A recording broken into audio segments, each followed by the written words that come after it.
In chemistry, we care a lot about whether a reaction from reagents to products gains or loses energy to the surroundings. And specifically, we care very much if that energy that is exchanged with the surroundings is in the form of heat. So will our reaction absorb heat for the reagents to make products, or will it absorb heat for the reagents to make products?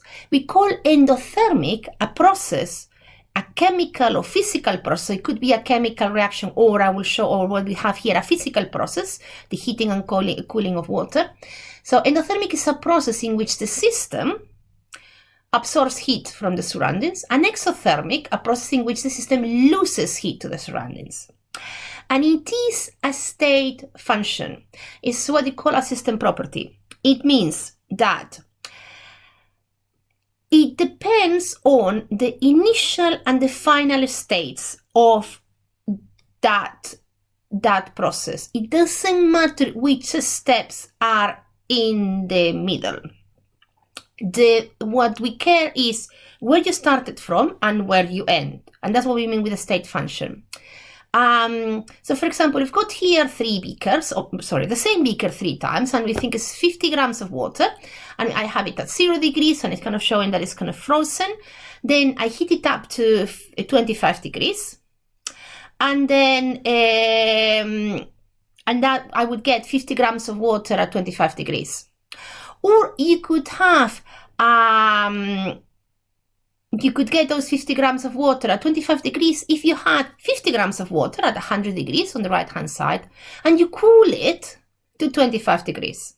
So you will still have 50 grams of water at 25 degrees. So the internal energy of that water at 25 degrees is the same whether the water came from water that was at 100 degrees and it got cool, or water that was at 0 degrees and the temperature was raised, it was heated. So that's what we mean with the state function. It depends only on that particular state. How is that water at that given time? At 25 degrees, that's what cares, that's what influences the internal energy of that water, not that how those 25 degrees have achieved either cooling or heating, not the path that the system took to reach that particular state. So now let's define enthalpy, another state function, and it is because although we chemists care about internal energy, which is kind of like the energy of the system, what we really care about is heat flow in a chemical reaction. Will heat be released or be absorbed? So we define enthalpy, which is specifically focused on heat flow in a chemical process, whether your chemical reaction is releasing or absorbing heat, and is defined by the heat flow in a chemical reaction, which happens at constant pressure. So typically atmospheric pressure, because we tend to do, not always, but except in certain industrial processes, we tend to do our reactions at atmospheric pressure. So it's defined as the change in internal energy plus the pressure, typically atmospheric pressure, and the change in volume in the reaction. So in other words, the change in enthalpy is the same, equals the heat which is gained or lost by the chemical reaction when it happens at a constant pressure. So if it's a positive value, that means the heat has been gained by the system, and that is what we call an endothermic process. And if it's a negative value, it means that it has been lost by the system, and we call that an exothermic process. So that plus and that minus is something, the way you will detect it when you were looking at your reaction in the lab would be by the change in temperature. An exothermic reaction, when the heat is being released, you will register that by an increase in the temperature. And if it was an endothermic reaction, it absorbs heat, then you will need to heat up the reaction.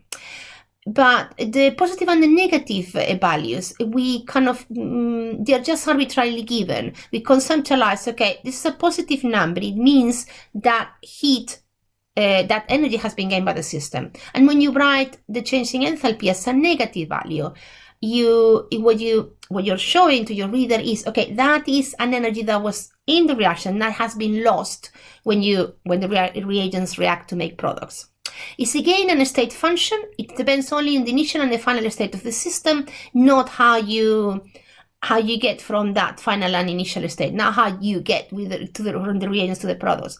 And you will find out that that's actually quite a really nice, this is really quite a nice property of enthalpy and all these thermodynamic variables, that they are state functions. And it doesn't matter how you reach those products in that state. What it matters is that you have those products in that state and you started from the reagents and they have a particular state, solid, liquid, or gas. So we picked up our previous reaction, the hydrogen, the 2 moles of hydrogen and the 1 mole of oxygen, both in gas form, to make 2 moles of water, again in gas form, and we give it now this heat that is being, this energy that's being released in the form of heat, and we give it a specific number, minus 483.6 kilojoules. The minus means the fact that the change in enthalpy is negative means that the reaction is exothermic. It releases, that heat will be released to the surroundings. This information, the chemical equation and the enthalpy, the value of the change in enthalpy, is what we call a thermochemical equation. So you're giving your reader information about the chemicals that are involved in the reaction, what products you are making, the different quantities, what stage they are on, gas, liquid, solid, and the amount of heat, in this case being released when the reaction happens. It is an extensive property. It means it depends on the amount of reagents used or the amount of product made. So for example, in this reaction as it is, 2 moles of hydrogen gas will release 483.6 kilojoules. So if you double up the quantities and you instead of using 2 moles of hydrogen, I should put a 2 here, you put 4 moles of hydrogen and 2 of oxygen, and you make 4 moles of water, then you will release twice as much energy, minus 967.2. It's an extensive property. It depends on the quantity. It depends on the amount of reagent or the amount of product made. When you have an enthalpy change, you have 2 pieces of information. You have the information on how much energy is being released or absorbed, in this case released, from going from the reagents to the products, and how much energy it takes to go from the product to the reagent, so the reverse reaction. So here, that 483.6 kilojoules and the minus means that 2 moles of hydrogen, 1 mole of oxygen to make 2 moles of water releases 483.6 kilojoules. If you had 2 moles of water and you wanted to make 2 moles of hydrogen and 1 mole of oxygen, then you will need to communicate 483.6 kilojoules of energy to your system. So if I had the opposite reaction, 2 H2O in gas form, that produces 2 moles of hydrogen in gas form plus 1 mole of oxygen also in gas form, the enthalpy of that reaction would be plus 483.6 kilojoules. So with one value, you have 2 pieces of information: what happens when the reaction goes forward and what happens when the reaction goes backward. And it's the same value in absolute terms, but the sign changes. So a reaction that is exothermic going forward will be endothermic when it goes back and the other way around. The enthalpy change for a reaction depends very much on the state of the reagents and the products. It's not the same to make water, 2 moles of water in gas form, than to make 2 moles of water in liquid form. And that is because there is a certain amount of energy exchange, of heat flow, of heat being gained or lost when you change the state of a chemical from liquid to gas to solid.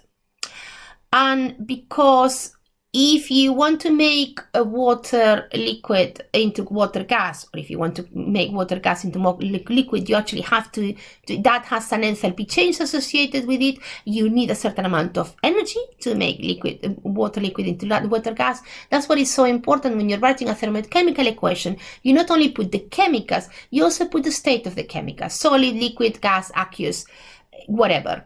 Because it is different to make 2 moles of water gas than to make 2 moles of water liquid or 2 moles of water in solid form. So it is important to specify the state of the chemicals, both reagents and products, in a thermochemical equation, because the value of the change in enthalpy will be different.